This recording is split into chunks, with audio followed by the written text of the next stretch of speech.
Hello everyone, welcome to Miss Jessie's Online Story Time, brought to you by the Perry County Public Library and me, Miss Jessie. How are you today? That's wonderful! Are you ready to hear a story? Because I'm ready to tell a story. Today's story is checked out through the Perry County Public Library with our library cards. And today's story is How the Library, Not the Prince, Saved Rapunzel by Wendy Medor and Rebecca Ashdown. Look at that. I love Rapunzel's hair.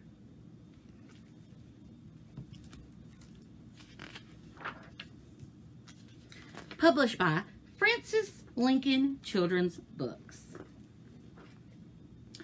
On the 16th floor of a tall tower block sat Rapunzel, quite idle, whilst growing her locks. Locks means hair. Rapunzel, Rapunzel, let down your hair, called the milkman from down in the bottom of the stairs. The lift is not working, the stairs are too steep, my asthma is bad, and my heart is too weak. But Rapunzel just sat, she didn't move. She had nowhere to go, she had nothing to prove. She just looked at the sky and she dreamed up a dream, whilst the milkman went off in his float to sell cream.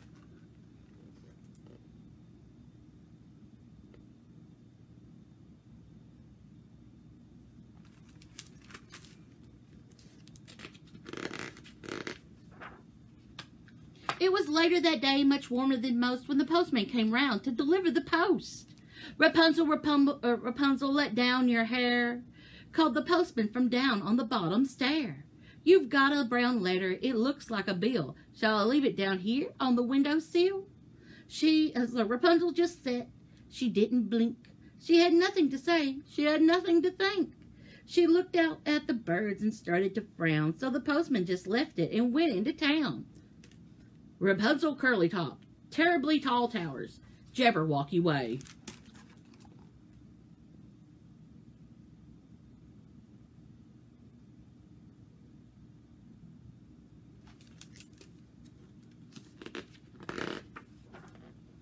When the sun was a full ablaze, just after lunch, the baker came round selling warm things to munch.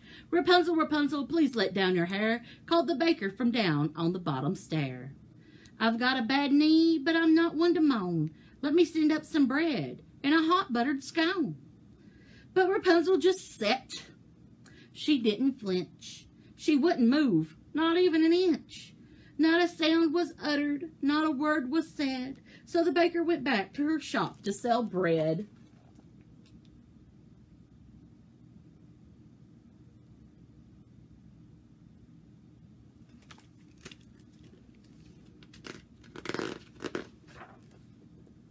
Now Rapunzel's aunt was the caring sort, and round about 4 some dinner she brought. Rapunzel, Rapunzel, please let down your hair, called her aunt from down on the bottom stair. I've made a fish pie for you to eat. I wrapped it in tinfoil to keep in the heat. But Rapunzel just sat. She didn't stir. A statue wasn't as still as her. She just watched as the rain began to fall, whilst her aunt dashed off to the bingo hall.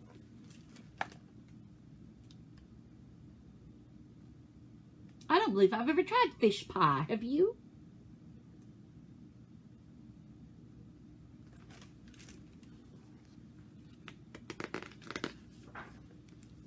Now this story must have a prince, of course, and he showed up late, but not on a horse.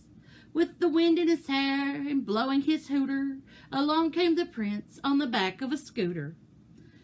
Rapunzel, Rapunzel, please let down your hair, called the prince from down on the bottom stair. He brought with him chocolates and roses red. He wore leather trousers and shades on his head. But Rapunzel just sat as still as a wall. And she didn't think much of her prince at all.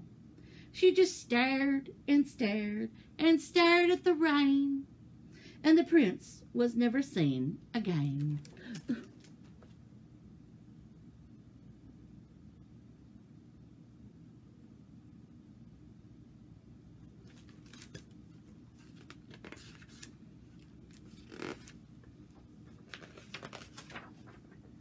It has to be said, without lunch or dinner, Rapunzel was starting to get a bit thinner.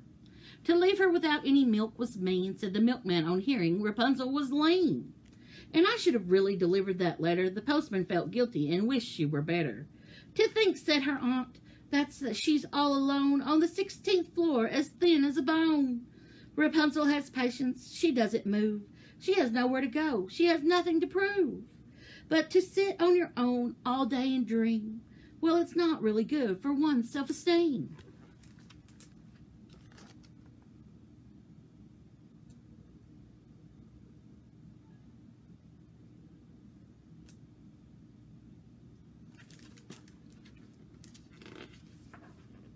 The milkman, the aunt, and all of her friends decided together and make their amends.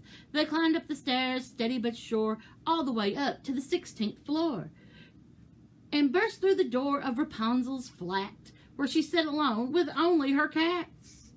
They cooked her up some supper, the first in weeks. It brought the roses back to her cheeks. The postman gave her the letter to read, but what happened next you'll hardly believe. Rapunzel leapt up and shouted with glee, "I've got a new job at the library."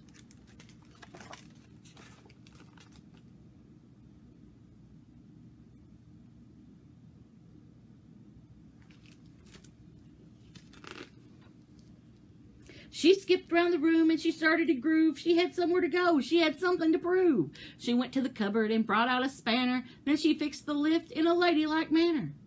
"Thank you, my dear friend," she said. "I'm all right." So they all took the lift and she turned out the light.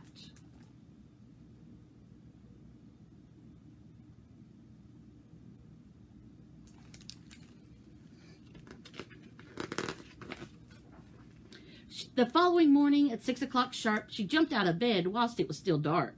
She tied up her hair in a very long plait and pinned it under a bright purple hat.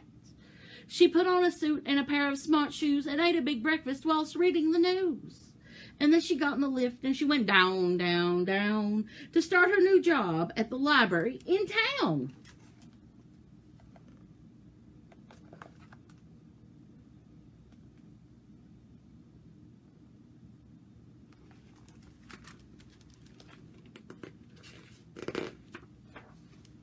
Everyone loved her. She sparkled all day, and life at the library continued this way. For long with her hair and her ravishing looks, she loved nothing better than reading good books.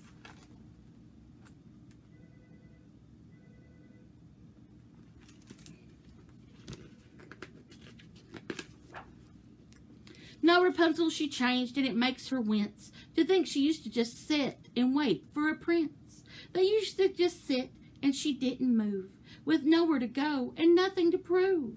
For now she reads 3 books every night under the beam of her bedside light.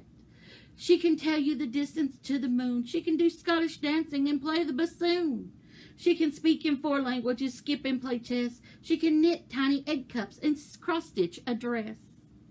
She knows the difference between crows and rooks, and all because of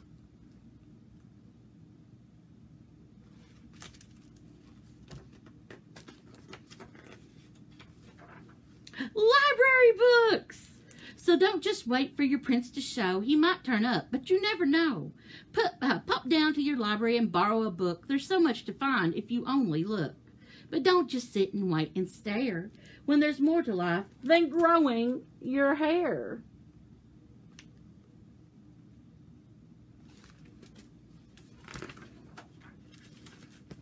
I like all the little library cats. And that was How the Library, Not the Prince, Saved Rapunzel by Wendy Medor and Rebecca Ashdown. Now, I thought that we could make a super cool craft today. We're going to make a bookmark. So what you're going to need is a piece of paper, some scissors, and on our paper, cardstock or construction paper would be our best. We could even use cardboard. And our scissors we want to use with adult supervision. We're going to need markers and crayons, and we're going to need some type of different colored strings. I happen to have balloon string, so I've got yellow, and I've got red, and I've got orange. And if you notice, they all kind of look like Rapunzel's hair in the book. So, what we're going to do is first, I'm going to cut probably about the length of my arm, my 3 different color balloon strings. And don't worry, they can be different colors. You can do different strings. And we're going to cut this down too. So I've got that. Now I'm going to fold these in half. And yet again, I'm going to cut them again.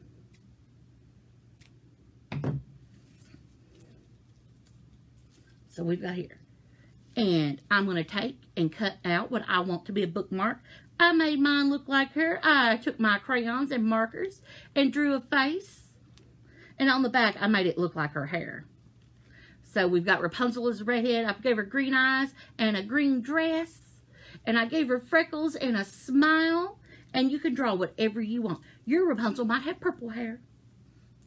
So I'm going to take this and I'm going to cut a very small hole at the top of my bookmark. If you don't want to, you don't have to. You can glue the song with glue. And I'm going to thread through my hair. I've already got some on here. And this is a really simple, fun craft. You can do it any way that you want. But I can thread my hair through. I've got 2 pieces of my hair through. I'm going to do another piece of my hair.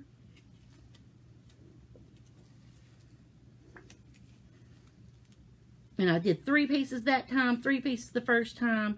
And what I'm going to do is I'm going to tie. So I'm going to take all 3 on each hand, and I'm just going to tie it into a knot. So, and this can get a little slippery, especially with balloon string like what I have. So I just want to tie. Oh my goodness, it's so messy. But we saw Rapunzel's hair, and it was a bit curly. And hers, she just sat there, so it was a bit messy. So I've got all kinds of hair to use as a bookmark, much like Rapunzel. So I have all my Rapunzel hair in my bookmark. But you can draw this any way that you want. You can give her a frowning face. You can give her a staring face. You could put googly eyes on instead of coloring in her eyes. She could not have any hair at all.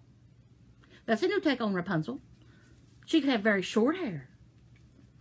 And draw it on back. But this is the craft we're going to do today. And don't forget to drop by each Friday at the Perry County Public Library for in-person story time, along with our online story time.